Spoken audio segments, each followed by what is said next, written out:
Jennifer said, my name is Kenzie. I'm a functional nutrition strategy coach. And today we're going to talk a bit about productivity, and we're really going to together build some strategies for you to improve your nutrition habits in a way that's actually going to be sustainable. So I want to make this fun and interactive for everybody. So if you do have another browser, or if you have a phone or something where you can log into Menti, that would be amazing. There'll be some questions along the way. Okay, so what does consistent healthy eating mean? So this, presentation, we're all really busy. We're all, consumed in all the business that we have to do. And it can be really challenging to develop these healthy eating patterns that are actually sustainable for long-term transformation.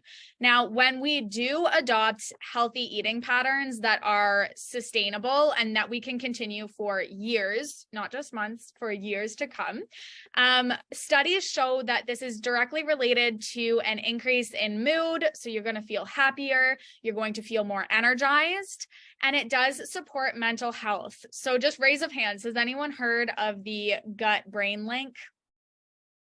A lot of us. Amazing. Good. It's super interesting research. I could talk about it for days. I'm not going to. But basically, there is a nerve called the vagus nerve that connects our gut to our brain. And we are finding there are some direct links between mental health and our nutrition. And so this includes things like ADHD, anxiety, depression, even schizophrenia is known now to have links to our gut.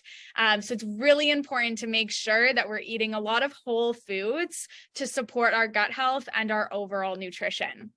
Now, studies have also shown that particularly in the office, people who have healthy eating habits have higher levels of productivity in the office and at home. So if you think about, a business who's trying to reach higher levels of productivity, get their employees more motivated, more energized, healthy eating is shown to actually affect that. And we know that a lot of people who are in the corporate workspace, as we work with other businesses, they are at their desk from 9 to 5, often have trouble trying to find healthy options that are near them, takeout options, preparing stuff that is really quick and easy to make before they go. And that can make a huge difference on their productivity. Of course, we also know that healthy eating can help reduce the risk of metabolic disease, cardiovascular disease, cancers, and other diet-related illnesses. It can help with sleep, and of course, it is going to assist with weight maintenance, whether that means losing weight, gaining weight, whatever you need to be in that healthy weight range, right? So I want to ask you a couple questions here. So just on these scales that you see, either strongly disagree with the statement or strongly agree. So I eat a consistently healthy diet. Go ahead and kind of put in your thoughts there. So I eat a consistently healthy diet. I feel energized when I eat healthy meals. I feel better about myself when I eat healthy meals, and I feel more productive. Okay. Good. I'm glad to see we have a lot more on the right side. That's exciting to see. So I eat a consistently healthy diet. We've got a good amount of people there. Almost everybody is saying they feel better about themselves when they eat healthy meals. That's a huge thing to keep in mind. Confidence is through the roof when we're eating healthy, when we're nourishing ourselves. Feeling more productive and energized. Most of you are feeling that as well. Amazing. Thank you. Okay, so comment in the chat.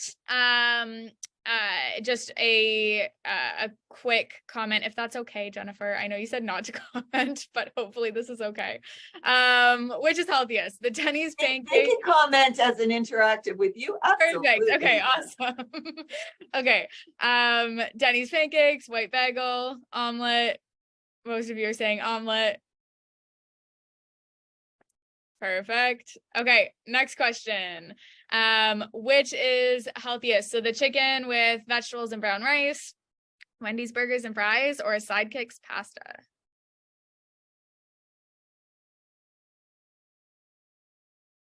There we go. Everyone is saying A. Amazing.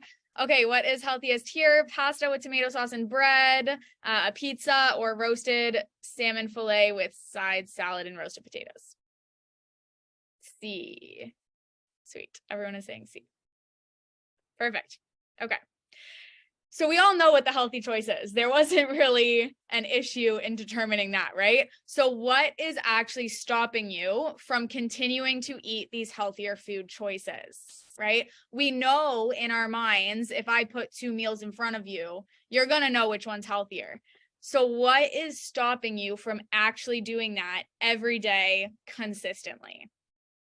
So what prevents you from eating healthy meals? What are some of those barriers that you experience to continuously eat those healthy meals that you want? Taste and cravings. That's a really interesting one.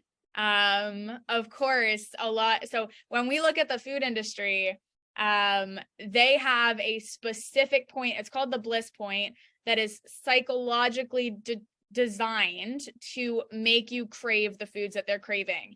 And almost every processed food company has a team of people who are actually, their purpose of being part of their team is to find what's called that bliss point. It is a scientific point, and that is why a lot of those processed foods, especially things like chips or cereals, are really hard to put down because they are specifically designed to get us to keep eating them.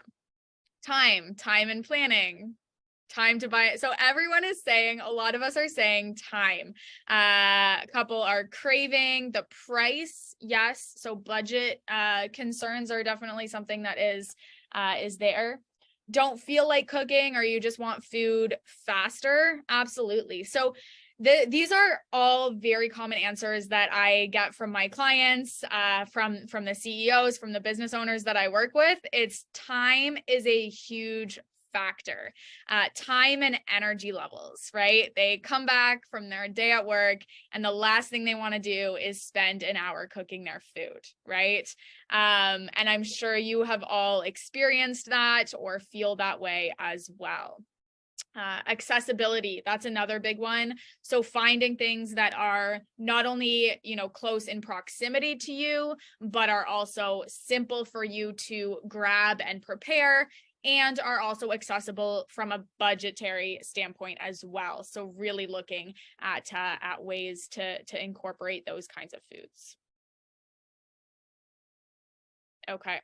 So some limiting factors, some of those examples, right? I don't have the budget, right? So a lot of those health food products are sold at higher value. One thing that I do like to remind people is looking at seasonal local foods.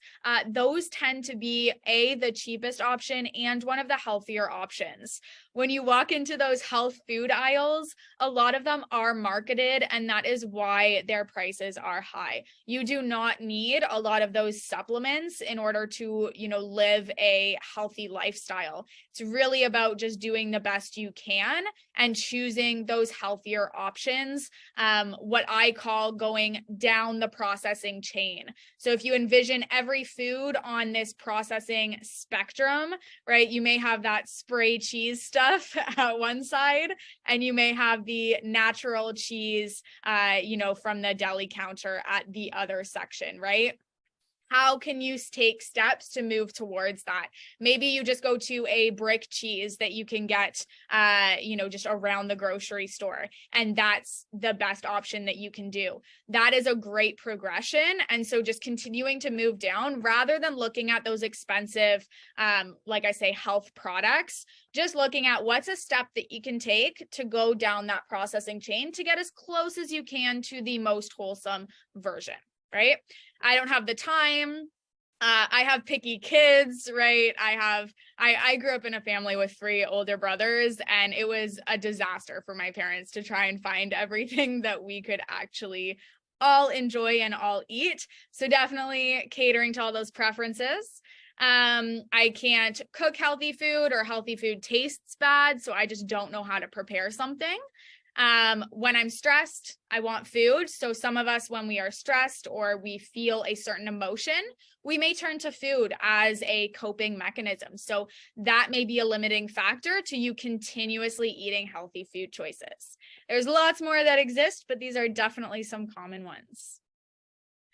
So what do you need, right? What is actually going to help you? A lot of people turn to a diet plan or a weekly meal plan, and oftentimes these don't necessarily work. So if we're looking for something that's sustainable, something that's going to make us more productive, have constantly high energy levels, and really feel good, we don't necessarily want a rigid diet plan, right?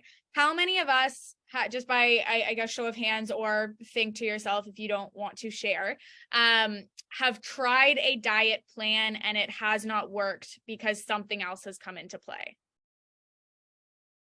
I have, for sure. Quite a few of us, right? So when we make a plan, right, and something goes off that plan, right? Maybe now you don't have 30 minutes to make dinner because you came home from work late. Well, now that plan is out the window and you don't have any strategies after that. So what you need is solutions and strategies based on your lifestyle challenges, right? So maybe you need budget-friendly, simple, and quick meal options. Maybe you just need to know how to cook food that tastes good, right? That's something that I think we could all use a little bit more of. Maybe we need emotional support and just behavior change guidance to help us when those times get challenging. Maybe we need accountability, right? The thing is, we need that holistic approach, not just one, 2 + 2 = 4 solution. We need something that's actually going to help us from all different angles, right? And really get down to that real root challenge that we're having. So I want to do a fun activity. Everybody knows who Steve Jobs is, I hope. I'm assuming. Okay, so Steve Jobs wore the same thing to work every single day. The reason he did this was to save his brain power, right? Make things really easy, really straightforward for him to focus on what was important. So I like to apply this to nutrition, right? Oftentimes, nutrition can cause a lot of stress. It can make us feel like we have another task to do. I want you to think of something that is so easy for you to prepare that you almost don't have to think about it. And don't worry about nutrition specifics right now. Just think, what is the easiest thing that you could grab as a meal? So we're going to focus on breakfast. What's the easiest, most practical breakfast you could make or buy? And like I say, don't worry too much about nutrition right now. Just what could you do? So you have a protein shake, oatmeal, amazing. Smoothie, overnight oats, amazing. Fruit, yeah, like a piece of fruit. Grab a piece of fruit, amazing. Eggs, boiled eggs, some sort of bread, gluten-free bread, rye bread, buckwheat bread, whatever bread you like. Oatmeal, a lot of us are saying oatmeal. A lot of oatmeal lovers out there. I'm the same. Oatmeal and fruit, great. Cereal, celery juice, or some sort of, fruit juice. Yogurt, good. Those yogurt cups are definitely handy to have on hand. Lots of smoothies and oatmeal. You guys are exactly like me. That's what I love. Quinoa with fruit and yogurt or eggs and spinach. Awesome. Cereals. Good. Great answers. Yeah. So I want you to think of what you said. So smoothies, oatmeal, cereal, juices. What's one thing that you could change that's simple enough to change that would make that healthier? So when we think of that, it may be, if you're having cereal, maybe adding some fruit to it. If you're having oatmeal, adding some sort of protein. So maybe you're having a bit of Greek yogurt in it. Maybe you are adding a side of boiled eggs to it. If you add toast, could you add a bit of peanut butter to it? Could you add some smoked salmon and cream cheese to it? So what's one thing that you can do to make that option that you stated in the last slide a little bit healthier? Putting some hemp hearts in oatmeal. Yeah, that's going to add some of those omega-3 fatty acids. Awesome. Always fruit with cereal. Good. So a little bit of fruit, some cereal, and then boiled eggs. Another tip that I like for cereal is serving it over Greek yogurt. That's really going to boost the protein content. Maybe a bit of honey if you don't like the tartness of that Greek yogurt. And then you're still getting that crunch from the cereal that you love, right? Adding proteins. So whoever said adding proteins, see if you can think of what protein you could add. So really try and be specific with that.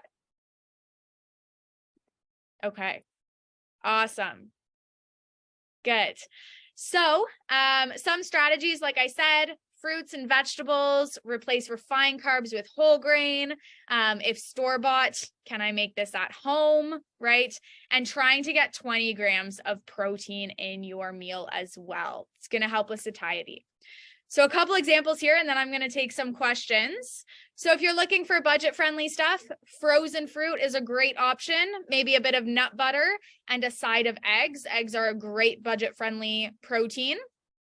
If time is your issue, overnight oats, right? Amazing. Really easy to make in large batches and store. Greek yogurt, frozen fruit is a good option. Making some freezer packets, frozen fruit, Greek yogurt, nut butter in a bag in the freezer. Take it out to make your smoothie in the morning, right? Mini omelets in muffin cups. Great way, great in the freezer, heat it up in the microwave, go in the morning, right? If you have a picky family, a smoothie or a yogurt parfait bar, right? And if you're stressed and you're just on the go, you cannot go wrong with a banana coffee smoothie. They are literally delicious. And it's a great way to add nutrition to your coffee as well. Okay, so that concludes the presentation. So I am going to take a moment now to take some questions.